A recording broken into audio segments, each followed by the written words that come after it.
Hello, friends. Have you ever looked at the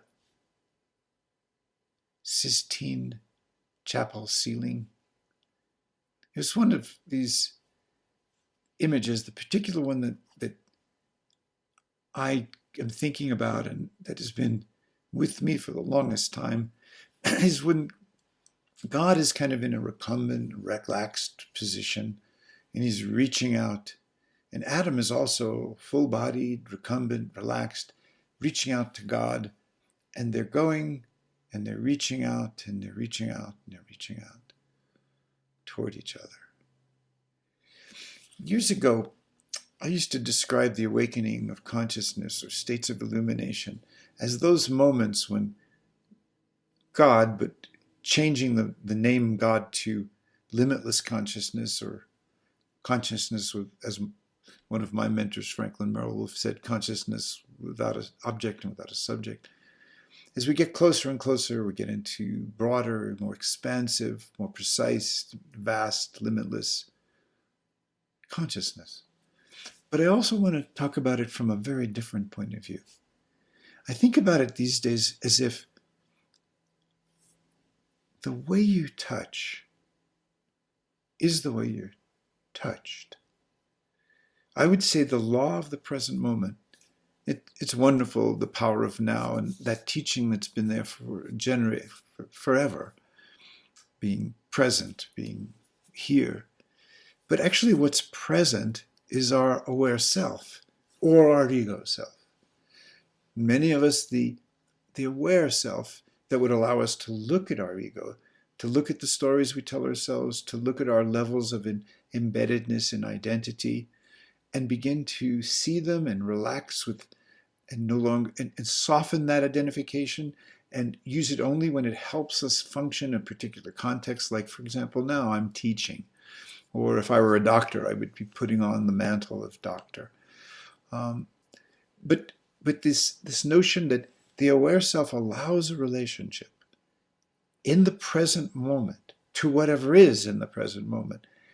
And another way to put that that's so much simpler to me, and I think really helpful, is what I just simply call the law of the present moment. As I touch, so I'm touched. If I touch a sense of fear or anxiety, wanting it to go away, well, that's a kind of aggressive, a rejecting kind of touch. And so that anxiety gets stronger. If I touch fear, not wanting it, it gets stronger. We make our fears stronger by not wanting them. We make our fears stronger because we reject them. The touch is the touch of no. And what if the touch becomes the touch of yes? And you begin to find your way slowly into sorrow and aloneness and loneliness and despair and joy and wanting. And you're not feeling good this moment. You've been on a spiritual path, but you don't feel connected. But that's based on memory. You're touching this moment with memory.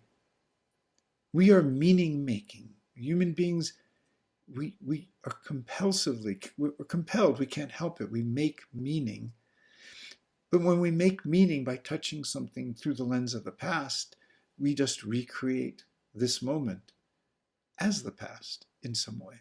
And then it's either going to, then we'll judge. In that moment, we'll make an assessment or a judgment and be satisfied or dissatisfied. What if we touch this moment in order to get someplace, to have an agenda? We're always goal-oriented. We're always intentional. And that's all useful in a certain context, but it is not useful with yourself, with the depths of yourself. So this basic law, how I touch with my awareness, whatever's present in me, is what allows it to become new. It allows it to become a doorway, a movement. If you touch something inside of your body, a sensation of pain or blockedness, or you really look at a sorrow and you see that it's right here in your solar plexus, and you touch it, wanting to understand it, wanting to know where it started. then you're in a loop, an endless loop of explaining a sensation based on the past. And maybe if you understand it, because that's part of what science has taught us, if we understand things, we can manipulate them. If you understand it, then you can fix it. But again, that's not a very profound touch. Love doesn't touch that way. The compassionate heart, the loving heart, is actually a way of saying, I am touching this now with compassion. I am touching this now with tenderness. I am touching my experience of being right now with an awareness that is gentle and tender and curious and relaxing and releasing. Goal, agenda, outcome, letting go of that comparing self that's going to baptize and give meaning to this brand new moment based on what was. So then suddenly these blocks, these places of pain, they're just condensed consciousness, they're condensed awareness, and they start to move. And of course, they'll give you images. They may take you back to childhood, they may take you in other places. But if it keeps moving, eventually all that condensed energy becomes part of the continuum of fluid presence, the current of now, the current of the deepest and deepening levels of aliveness. As you touch your anger, justify it, and you're self-righteous, and you're in your anger. Judge it, that it's wrong, I shouldn't be angry, it's not good. And then it goes underground and becomes something else. But being curious and gentle and tender and compassionate with your anger, to take your aware self and go, oh, look at this angry part of me. Look at this angry attitude, this form of reaction, to touch the reaction and your own reactivity with your aware self, softly, now, in this moment, gently. And that's what I think when God's reaching toward Adam, they're saying to each other, oh, more gently, oh, more exquisite.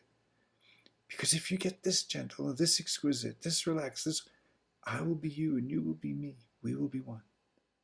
The moment becomes more and more spacious, more and more one, when we touch what is.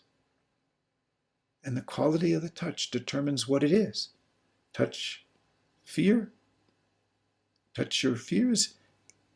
Wanting to change them, wanting them to go away, they just get stronger. Touch your moods, not liking them, not wanting them, they just get stronger.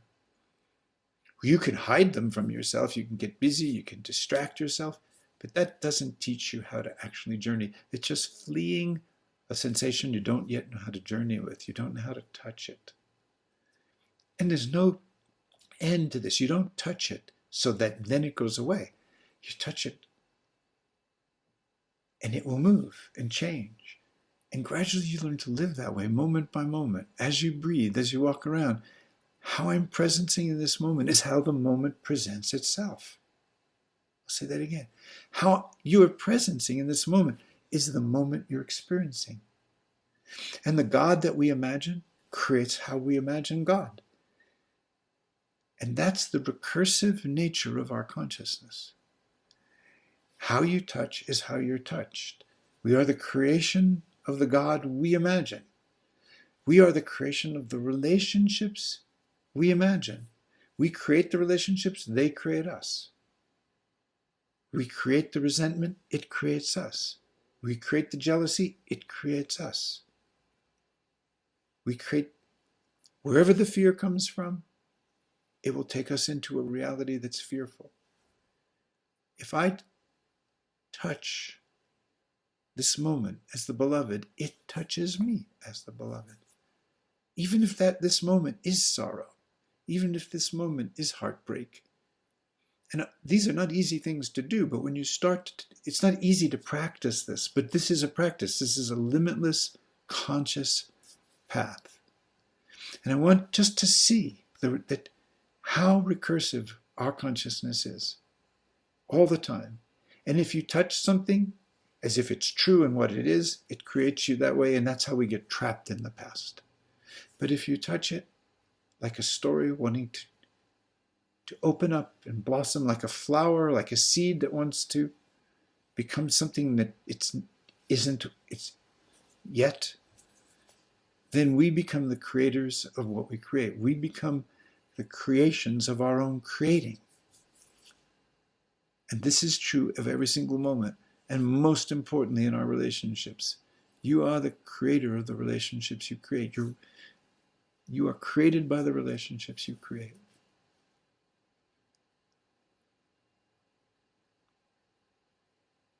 We are the creation of the God we create.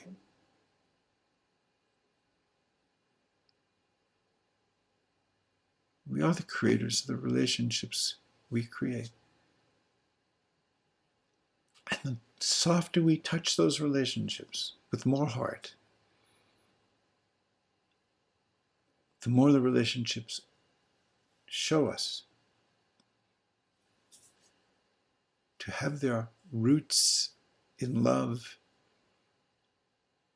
and to be carrying us to love.